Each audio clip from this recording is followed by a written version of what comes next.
Hello दोस्तों, हमारे YouTube channel पे आप लोगों का स्वागत है। मैं हूं कमलकांत और अभी हम बात करेंगे बिहार में होने वाली शिक्षक बहाली के संदर्भ में। देखिए दोस्तों, बिहार में जो शिक्षक बहाली होने वाली है उसमें नियमावली को लेकर मामला हाईकोर्ट जा पहुंचा है। ये मामला हाईकोर्ट आखिर गया क्यों? क्या इस नियमावली में जो छात्र की तरफ से बातें उठ रही है उसमें आखिर कितनी मांग जुनीन है और क्या इसमें जो है कि होना चाहिए, इसी मुद्दे पर अभी हम बात करेंगे। देखिए, सबसे बड़ी बात ये है कि इसमें जो है कि नियमावली जो है इसमें 2-3 चीज़ों को समझने की आवश्यकता है। ऐसा प्रतीत होता है कि इस नियमावली को जानबूझकर इतना कमज़ोर बनाया गया है और इसमें इतना लूप होल छोड़ा गया है कि ये मामला कोर्ट में लटके और इसके बाद सरकार यह बोलते नजर आएगी कि मैं तो शिक्षक बहाली करना चाहता था, लेकिन यह नियमावली जो है कोर्ट में यह स्टे लगा दिया गया, रोक दिया गया और इसकी पूरी तैयारी नियमावली में ही दिख रही है। सबसे पहली बात यह है कि ऐसी नियमावली जिसमें इतना विरोधाभास है, आखिर इसको अंजाम देने वाले अधिकारी इसमें दोषी हैं या नहीं है, इस पर भी प्रश्न चिन्ह उठता है। सबसे पहली बात यह है कि 1 से 5 में अगर शिक्षक राजकर्मी का दर्जा उन्हें दिया जाएगा तो क्या 6 to 8 में नियोजित शिक्षक को प्रमोशन देकर अगर बहाली की जाएगी तो क्या वो नियोजित ही कहलाएंगे या वो राजकर्मी का दर्जा पाएंगे? इसको लेकर भी नियमावली में प्रावधान होना चाहिए था, लेकिन इसका कोई भी प्रावधान नियमावली में नहीं है। तो इसका मतलब सीधा है कि 6 to 8 में जो वैकेंसी नहीं निकली है उसमें वैकेंसी को कहीं ना कहीं जानबूझकर साजिशन रोका गया है। और यह बहुत ही गंभीर मुद्दा है कि अगर राजकर्मी एक अलग कैडर आप बनाना चाहते थे, राजकर्मी का दर्जा आप बीपीएससी के माध्यम से परीक्षा लेकर देना चाहते थे, तो 6 to 8 में जिसमें बिहार के बहुत सारे छात्र 6 to 8 के लिए सीटेट पास हैं, उनके लिए रिक्ति की संख्या 0 आखिर कैसे बता दी गई? जबकि पूर्व में इस 6 to 8 के लिए रिक्ति की संख्या कहीं न्यूज के हवाले से आ रही थी 38,000, कहीं 45,000। तो ये रिक्ति आखिर गई कहाँ? सबसे बड़ी बात यही है कि यह नियमावली काफ़ी विवादित हो चुका है और इस नियमावली की अगर तकनीकी परख आप करते हैं तो नियम है कि यह स्टेट का एग्ज़ाम, सीटेट का एग्ज़ाम हो या बीटेट का एग्ज़ाम हो, प्रत्येक साल सरकार को कराना चाहिए। और आपको यस्टेट का जो वैकेंसी है, यस्टेट की जो वैकेंसी थी 2011 में ही निकली थी यस्टेट करने के लिए, खास करके 11th 12 टीचर के लिए हिस्ट्री, ज्योग्राफी, अन्य संकाय, कला संकाय के छात्रों की परीक्षा अगर 12 वर्ष पूर्व हुई तो किस आधार पर यस्टेट को वरीयता दिया जा रहा है, यस्टेट को आधार माना जाएगा? क्या उसके बाद बिहार में योग्य बीएड छात्र नहीं हुए जिन्होंने एमए किया, किस आधार पर उनको फॉर्म भरने से रोका जाएगा? इस पर भी बहुत बड़ा प्रश्न चिन्ह खड़ा होता है।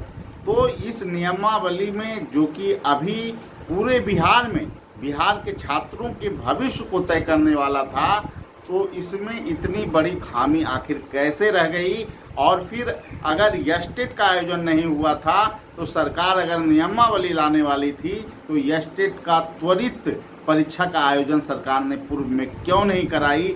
यह सारे ऐसे मुद्दे हैं जिस पर प्रश्न खड़ा होता है और हाईकोर्ट में यह मामला टिकेगा या नहीं टिकेगा, इस पर कोई टिप्पणी मैं नहीं करना चाहूँगा, क्योंकि ये मामला माननीय उच्च न्यायालय में लंबित है और जब मामला कोर्ट में लंबित है तो उस पर कोई टीका टिप्पणी करना उचित नहीं होगा। लेकिन प्रारंभिक तौर पर अगर देखा जाए तो नियमावली में खामियां नज़र आती है। 6 to 8 में अगर वैकेंसी नहीं दिए गए तो क्या नियोजित शिक्षक को जो प्रमोशन मिलेगा उसमें वो राजकर्मी कहलाएंगे या नहीं कहलाएंगे? अगर प्रमोशन सिस्टम है तो प्रमोशन सिस्टम जो है कि आप एक तरफ परीक्षा लेकर प्रधानाध्यापक बनवा रहे हैं और दूसरे तरफ आप जो प्रमोशन देकर नियोजित शिक्षक से राजकर्मी बनाएंगे या नहीं बनाएंगे, ये भी तो चर्चा नियमावली का विषय होना चाहिए था।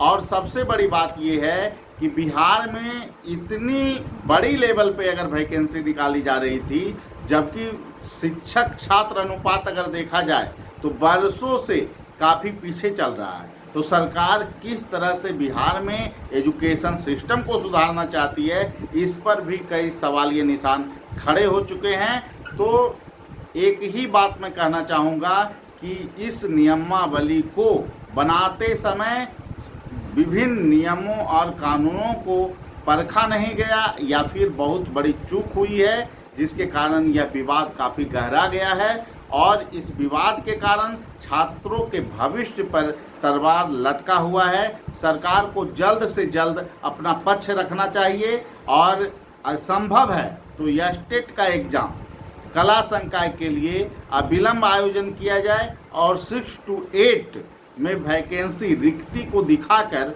मामले को निपटाया जा सकता है। जो विवाद है उसे खत्म किया जा सकता है। लेकिन सरकार आखिर चाहती क्या है, उसकी मंशा क्या है, इस पर बहुत बड़ा सवाल खड़ा होता है कि बिहार में शिक्षा व्यवस्था जब खास्ते हालात में चल रहे हैं तो नियमावली का विवाद लाकर जानबूझकर सरकार युवाओं के भविष्य को धूमिल करना चाहती है।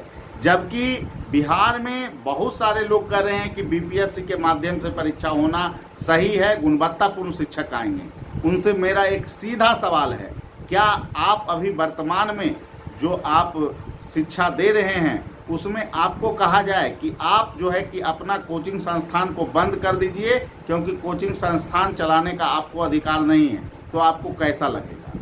ठीक इसी प्रकार हाल हुआ है यस्टेट के छात्रों को।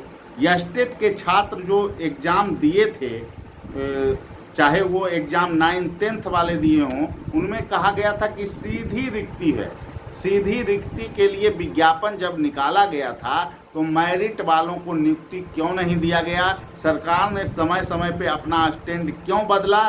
इसको भी ध्यान में रखना चाहिए। और जो शिक्षक ऐसे बयान दे रहे हैं उनको सबसे पहले नियम और कानून का पूर्व अवलोकन कर लेना चाहिए। मैं बिहार के शिक्षक अभ्यर्थियों के साथ हूं, उनकी हर एक मुद्दे पर मैं साथ रहूंगा, लेकिन सबसे बड़ी बात यह है कि उन्हें भी यह समझने की आवश्यकता है कि किसी तरह से बहाली को तीव्र गति से किया जाए। विवाद अगर बहुत ज़्यादा होगा तो इसमें किसी का भला नहीं है।